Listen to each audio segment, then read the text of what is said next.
గతంలో చంద్రబాబు నాయుడు గారి భార్యని అండ్ పవన్ కళ్యాణ్ గారి అమ్మగారిని చాలా మంది దూషించారు. తెలుగు ఇండస్ట్రీ నుంచి కానీ అసలు మూవీ ఇండస్ట్రీ నుంచి కానీ ఒక్కరు కూడా ఒక్క అడుగు ముందుకేసి మీరు మాట్లాడింది తప్పు అని ఏ రోజు చెప్పలేదు.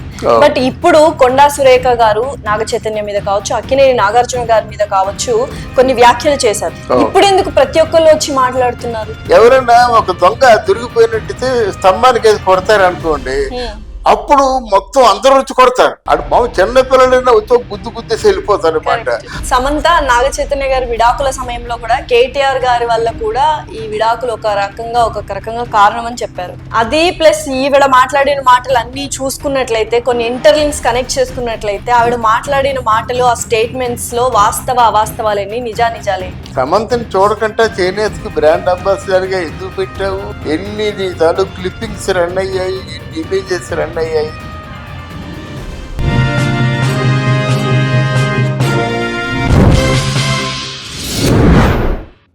హాయ్, హలో, నమస్తే, welcome to our channel. So ప్రస్తుతం స్టూడియోలో మనతో పాటు ఉన్నారు political analyst and senior journalist Immandi Ramarao garu. నమస్కారం అండి. నమస్తే.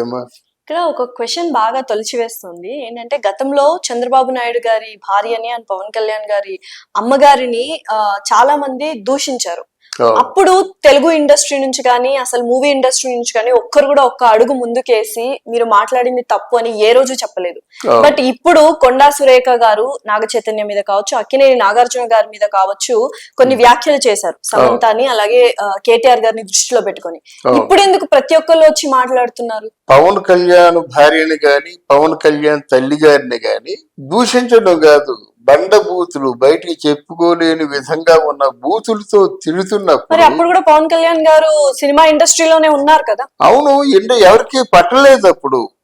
బహుశా వాళ్ళు ఏమనుకుంటున్నారు, ఈ కొండా సురేఖ ఒకతే, లేకపోతే వీరికి సంబంధిత వ్యక్తులు మాత్రమే మహిళలు అనుకుంటున్నారు ఏమో, బహుశా తెలియదు.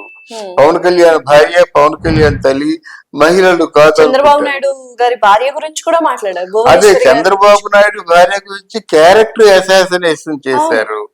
దానికి చంద్రబాబు నాయుడు కూడా ఉక్కిరి బిక్కిరే ఏడ్చాడు. ఇవన్నీ డ్రామాలు అన్నారు కానీ ఒక్కడు పెదవి విప్పలేదు. ఈ రోజు ఇండస్ట్రీ అంతా కూడా కూస్తుంది మాట కొండా సురేఖని. ఎందుకంటే అది వాళ్ళకే తెలియాలి. ఎందుకంత మూకమ్ముడిగా దాడి చేయాలి? కొండా సురేఖ సపోర్ట్ చేస్తున్నట్టు, కేటీఆర్ గారికి సపోర్ట్ చేస్తున్నట్ట, లేకపోతే అక్కినేని ఫ్యామిలీకి సపోర్ట్ చేస్తున్నట్ట ఎవరైతే వచ్చి మాట్లాడుతున్నారు? లేదు, ఇక్కడ ఇద్దరు ఉన్నారమ్మా. కేటీఆర్ ని సపోర్ట్ చేస్తున్నారు, అక్కినేని ఫ్యామిలీని సపోర్ట్ చేస్తున్నారు. న్యాయస్థానానికి కావాల్సింది, వాళ్ళు కోర్టుకు వెళ్ళారు కదా, న్యాయస్థానానికి కావాల్సింది ఎంతమంది సపోర్ట్ చేశారని కాదు, వీళ్ళందరూ కోర్టుకు వచ్చి చెప్పగలరా?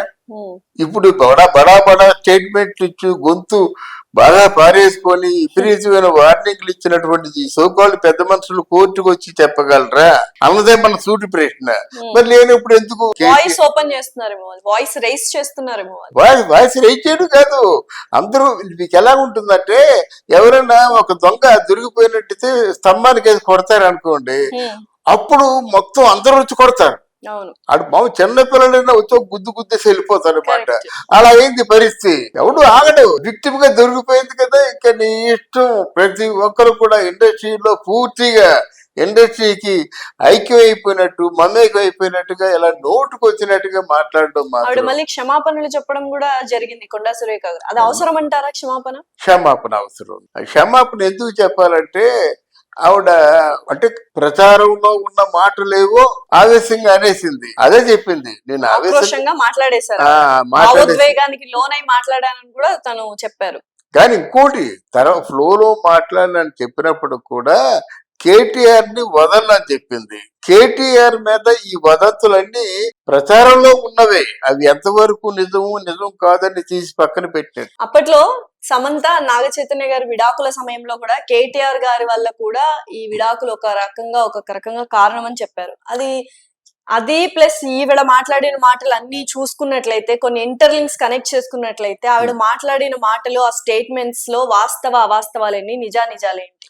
కేటీఆర్ మాటలన్నీ అవాస్తవాలన్నీ రుజువులతో చెప్పగలను. ఎందుకంటే ఇవాళ కేటీఆర్ స్టేట్మెంట్ ఇచ్చాడు, అసలు సమంతని నేను చూడలేదని చెప్పాడు. సమంతని చూడకుండా చేనేతకి బ్రాండ్ అంబాసిడర్ గా ఎందుకు పెట్టావు?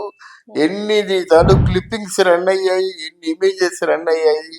ఎంత ఘోరమైన అబద్ధం ఆడతావా? తప్పు కదా. దీన్ని బట్టి చూసినట్టయితే కేటీఆర్ అన్ని అబద్ధాలే అని తెలుస్తుంది. ఒకటి కాదు, అన్ని అబద్ధాలే అని తెలుస్తుంది అన్నమాట. అలా మాట్లాడకూడదు. ఏదైనా మీకు ఒక ప్రాబ్లం వచ్చినట్టయితే దాన్ని మీరు సాల్వ్ చేసుకోండి, కానీ అబద్ధాలు చెప్పాల్సిన అవసరం ఏముంది? ఒక అబద్ధం చెప్తే చెప్పిన మాటలన్నీ అబద్ధాలే అనుకునే ప్రమాదం ఉంది ప్రజలకి. అన్ని గమనిస్తున్నారు అన్నమాట.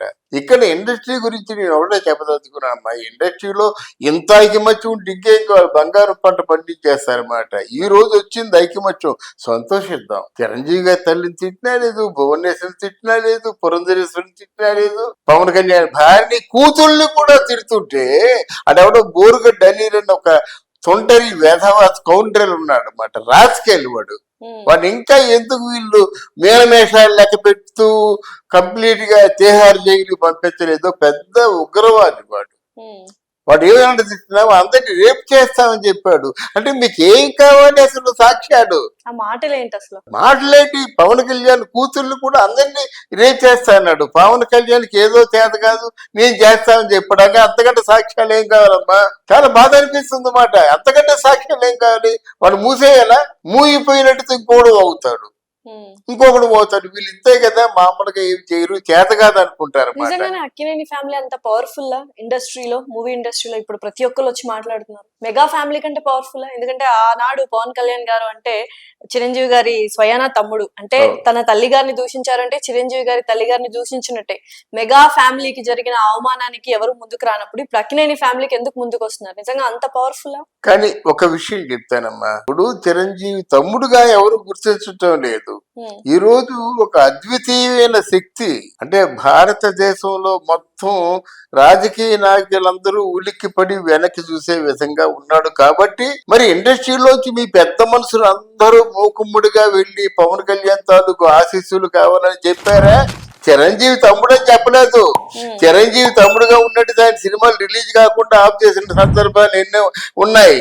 అలాంటిది మేమందరూ పెద్ద మనుషులన్నీ కండువాలు వేసుకొని ఇసిరి చక్కలతో వెళ్లి పవన్ కళ్యాణ్ ముందు మోకరిల్లి నమస్కారాలు చేశారు కదా.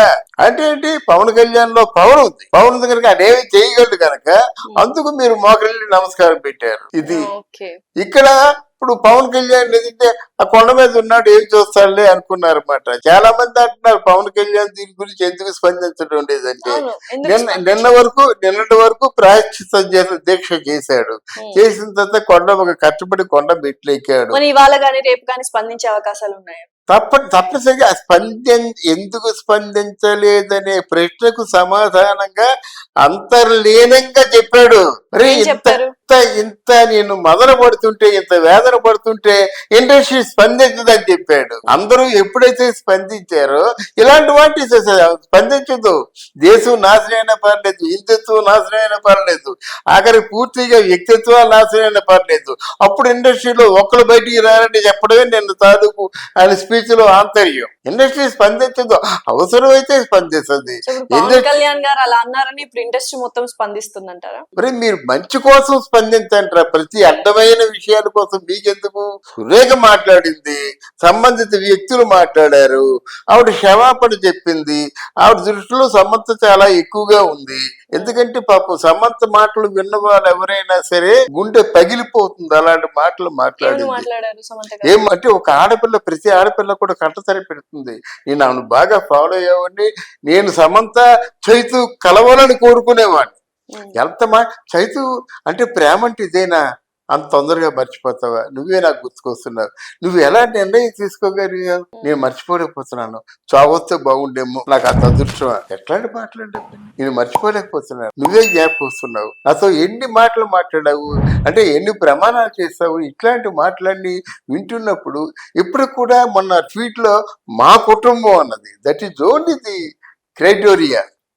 ఇప్పుడు అక్కినేని కుటుంబాన్ని సంబోధించలేదు, మా కుటుంబాన్ని సంబోధించింది. That is the character of the Samantha. ఇప్పుడు కొంతమంది మేధావులు ప్రశ్నిస్తున్నారంటే సమంతకు ద్రోహం చేసావయ్యా నువ్వు, దీని మాట ఏమిటంటున్నారు. ఈ మాట నిన్నే చెప్పొచ్చుగా, నన్ను చెప్పిందని బ్యాలెన్స్ చేసుకోవడం కోసం ఈ ప్రశ్నలు వేస్తున్నారా? సమంతకు ద్రోహం చేశారో లేదో వాళ్ళకి తెలుసు అండి, మనకెందుకు. కానీ సమంత మర్చిపోలేకపోతుంది. కంటే ఇప్పుడు అర్థమవుతుంది ఏంటంటే రాజకీయాల్లో కావచ్చు, సినీ పరిశ్రమలో కావచ్చు, ఏదైనా ఒక స్టేట్మెంట్ పాస్ చేస్తే దాన్ని రచ్చరచ్చ చేసి ప్రతి ఒక్కళ్ళు ఇన్వాల్వ్ అయిపోయి ఏదో అవును. మాట్లాడేసి పెడార్థాలు తీసేసి దాన్ని ఒక 10 రోజులు లాగేస్తున్నారు తప్పితే అవును ప్రజల సమస్యల గురించి పట్టించుకోలేదు. లేదు, పరిష్కారం దొరకటం లేదు, సమస్యకి పరిష్కారం దొరకటం లేదు. తర్వాత ఏమిటంటే ఏదైనా మనం విశ్లేషణ చేయాలంటే దానికి కొంత జీవితానుభవం కావాలి, డెఫినెట్లీ ఎన్నో అనుభవాన్ని చూసి ఉండాలి, చరిత్రను తెలుసుకొని ఉండాలి, ఉంటే దాని దానికి ఒక సమాధానం. కెమెరా ఒక మైక్ ఉంటే చాలు వచ్చేసి అంతే, మాట్లాడేస్తున్నారు, వాళ్ళ ఒపీనియన్ ఒక చెప్పేస్తున్నారు. ఒక మైక్ ఉండి కెమెరా అనేది ఫోన్ కాల్ వచ్చేస్తున్నాయండి. ఒక 22 సంవత్సరాలు 25 సంవత్సరాలు ఇంకెవరో ఎవరెవరో ఉన్నారు, వాళ్ళు మాట్లాడతారు, వాళ్ళు తెలియదు.